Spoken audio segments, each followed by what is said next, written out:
Joining us now to discuss, senior advisor for President Trump, Jason Miller. Jason, can only imagine what your days have been like since that disastrous debate. What are you expecting to see at tonight's press conference? And I don't just mean from President Biden, but also, again, from the White House press corps, who clearly is angry and, as Bob said, feels deceived and lied to. Yeah, Bob and Katrina, good to be with you. So here's the challenge for Joe Biden. Number one, this is all taking place after 4 p.m. So this is a solid 2.5 hours outside the window of his normal 10 a.m. to 4 p.m. Time range where we know that Biden is really good. The other thing, too, is it's going to be expected that Biden is going to be able to come in, and this is what we're calling the big boy press conference. So if Joe Biden walks in and looks down at a note card and says, Peter, NBC, pause, and then he looks around to find whoever has that pre-screened question, that's not very big boyish. That's something that really speaks to everything being staged and framed. He is not going to have a teleprompter. But again, here's the thing, as we kind of step back for a moment. Joe Biden's superpower is sleeping. We know that. But his weakness, his super weakness, is talking. And so the administration is hoping that Joe Biden can talk his way out of this hole. I don't think that's possible. Think about that. The president's weakness is speaking. The president of the United States. Unbelievable. Jason, I'm going to get your take on the recent op-ed in the Wall Street Journal. It states that President Biden has 100 million reasons to stay in the race. He can't legally shift his campaign war chest to Vice President Kamala Harris until he's the official Democratic nominee. Is former President Trump and you and everyone involved in the campaign, are you preparing for someone other than Joe Biden?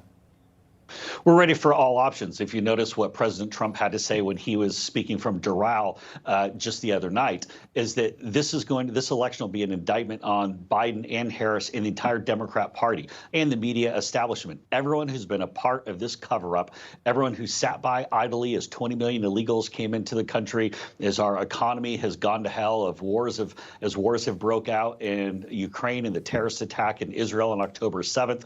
This will be an indictment on all of their policies. We know Biden is weak and infirm, but with Kamala Harris, you have weakness, infirmity, then you also have the radical ideology. And so Kamala is even worse. But I want to go back to that Charlie Spees op-ed in the Wall Street Journal. This is really important. And I recommend, by the way, everybody go and read this. What it says is that until Biden goes through and becomes the nominee, that if he were to drop out, then that money can be transferred to the DNC, the Democrat National Committee, or it can be sent to some other super PAC or entity like that. But if Biden were to go right now, he can't give that right to Kamala Harris. Biden has to wait till he's officially the nominee to be able to do that. So this puts them in a bind. Those hard dollars direct to the campaign are tough to come by. We're talking a couple $100 million here. So they're stuck with Biden. Crazy. You know, speaking of being stuck with Biden, I know that you speak to former President Trump. I can't even guess how many times a day at this point. But he has been very low-key. He's been very quiet as we just see the tidal wave getting bigger and bigger against former President Biden. Could you give us any insight into what former President Trump is thinking? Is he surprised that it's gotten this extreme, or is this something he anticipated all along? Well, I don't think anyone really could have anticipated that Democrats would implode like this, or quite frankly, that they would run to a box canyon. Keep in mind, this is so important, Bob and Katrina, nobody's out there saying, rah, rah, we want Kamala Harris to take over the reins of the Democrat Party. You have a lot of people saying Biden might need to go, that there might need to be some sort of mini primary, which the structure doesn't even exist to do something like that. But nobody is saying we want Kamala Harris. This is a massive tell. Democrats are in a panic now. Now you have the New York Times, Washington Post, George Clooney. I mean, oh, brother, where art thou? He's saying that we need to get rid of Joe Biden, but he's not saying who it needs to go to. So Democrats are really in a pickle. As far as with President Trump, he's nearing the completion of his process to select his VP.